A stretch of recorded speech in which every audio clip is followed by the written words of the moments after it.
had to do it. It would bridge the gap between. It's okay. It would bridge the gap. Can you hold this phone? Can you be the phone holder? Can you be the phone holder? Bless God. Go ahead. So let's continue what you were saying. It would be. I think we need to bridge the gap. You know what I'm saying? We either know, especially here in Western PA, you're either rich or poor. There is amongst no the black community. It's very man.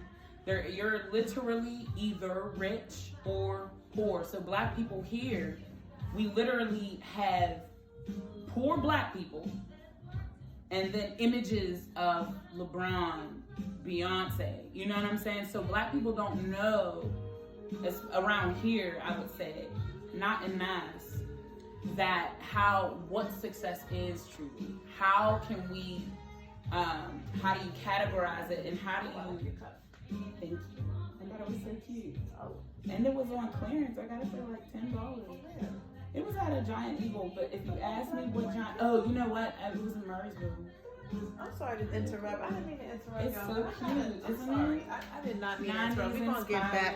Yo, look at this cup. We're going to get back to the topic at hand, but I just look at the colors. Y'all see what's happening? Look at it's just abstract. Yes. I feel like my drink would just taste extra refreshing. And it does. Like, does it add extra refreshment to your drink? Yes. I just feel like the colors just really would bring out the flavors. You know what I'm saying? Does. Yeah. Y'all see what's happening here? All right, back to the program.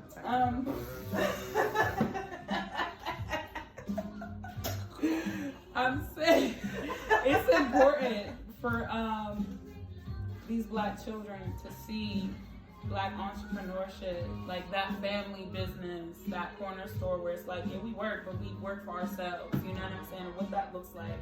It's important for them to see a black attorney with a family. You know what I'm saying? Regularly, not just on a billboard, because that still creates a certain level of like celebritydom, which is still untouchable by us, but so thrived after by us. Like, so, yeah, it's like, you know, untouchable. Like it's still abstract. So like it's not relatable. Yes, we need a black middle. We need a black upper middle class. But I'm gonna keep it a bean. Pittsburgh does have a black middle class. It's just not very big, and it's very spaced out. And it's not big enough for it to be an influence. And it's being driven by black women. It absolutely is. It absolutely is. And I love that. I do. I'm fully aware there are black people here living a middle class lifestyle, but I'm saying the image of it needs to be normalized and publicized. It needs to be out there so that they understand there is life in between poor, struggling, and Jay-Z, Beyonce. Yeah, you feel me? Like, there's life in between there, and it's totally acceptable life, and you can still have a good life, and yes, you can still travel. Yes, you know what? You can still have luxurious experiences. Yeah. And you know what, Charisma? Because y'all, this started out, we talking to Charisma. That's how it started out, right? She ain't even listening. Are you listening, Charisma? You awake? No. Okay. She's hurting. Oh, okay. She a little stressed over there. But we'll still catch what we putting down, sis. Pick up what we putting down. But you know what? And this is why I encouraged you to really take your time and decide what you want out of your life. Because I think a successful life is just a life that feels good. And sometimes that's about money. Sometimes that's about location. Sometimes that's about the people in your life. Sometimes that's about what you do for a living. Sometimes it's about lifestyle, what you eat. It's just so many different factors, you know? So like, and like Yvonne said, you made such a good point where it's like, some people can't envision past a history of limited life. You know what I'm saying? Like some people, all you know is just people struggling. Like all you know is people surviving. That's all you've ever seen.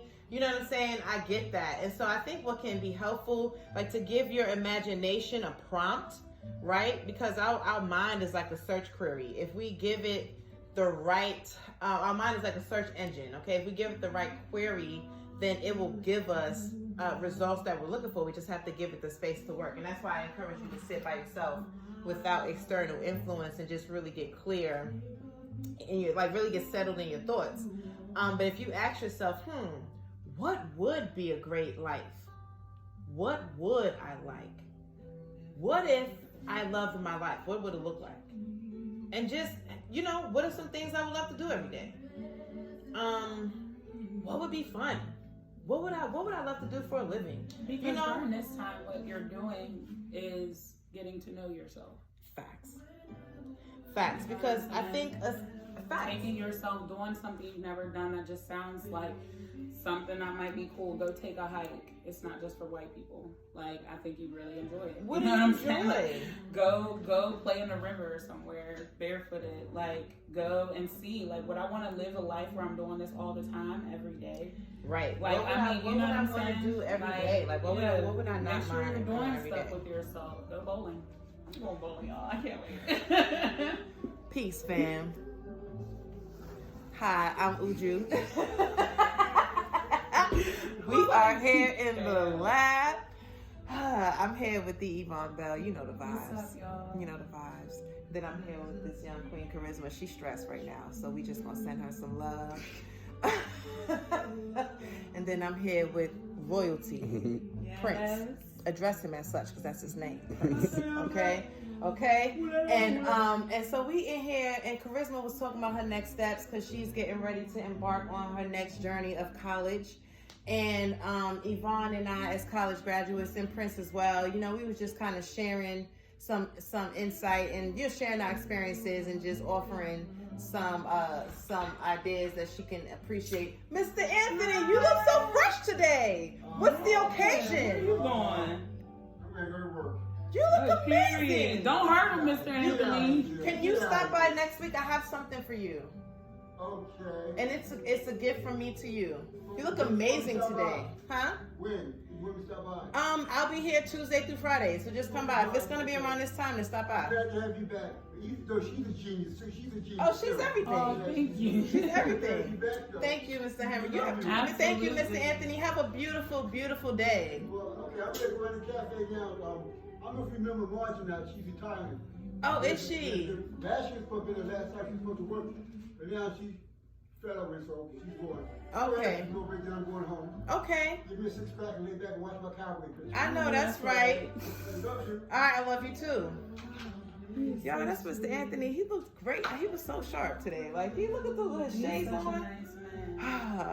What was he saying? Yes, so we was just trying to share some insight to help her. So this is a time a lot of us at this age, we're trying to figure out what we want to do with our lives, and a lot of times we make a decision based off of what would be socially acceptable. And I'm encouraging her to make a decision based off of what would be intrinsically acceptable. What would bring your spirit the most life? Like, what would you love the most? And I think at this point, I know for me, when I was in high school and getting ready to go to college and having to pick my major, I wouldn't dare. I didn't have the gall to make a decision based off of what would feel good. But at the end of the day, if we base our decisions off of what feels good to us, off of what's in alignment to us, that's the easiest and quickest way to create a life of authenticity, to create a life of fulfillment, to create a life that feels good to us, that we enjoy. And imagine, I think for adults, a lot of us, we get beat down by life. And so we get to a point where we get rebellious, and that's when we start making changes. That's when we're like, you know what, I'm not going to take this anymore. Let me do things differently. But imagine if we start making those decisions early on. Imagine if we step out into the world with that perspective from the gate. And what that can be and what experiences that can create. So that's the conversation we having, and I decided to make it a shop talk, for anyone else who can relate. Because I know, Prince, you and I was talking about that. Earlier. Yeah. About just next steps and when it is to pivot. So this is for anybody who's making next step decisions in life, anybody who's trying to figure out what comes next. And especially for us older folk, because the pressure's a little bit heavier now. We got responsibility. And so it's easy to try to make a decision based off of what would help us survive the most. But I think it's really powerful to make a decision based off of what would feed our spirit the most, because there's abundance everywhere. And I'm really, really confident that the provisions that we need to create a lifestyle that is fulfilling, that is intrinsically fulfilling, would be readily available. His eyes on a sparrow, that never changes, you know? So just encouraging everybody, don't make decisions from fear, okay? What was the God has not given us a spirit of fear, right? Mm-hmm. Remember that. God has not given us a spirit of fear. So don't make your decisions off of fear. Make your decisions off of love. Make your decisions from love, okay? Make your decisions based off of what's going to fill your heart with the most love and the most joy. Decide off of that, you know? You got anything else you want to share, anybody? Oh, you could add to that. Some peace. Thanks for watching, fam. Peace.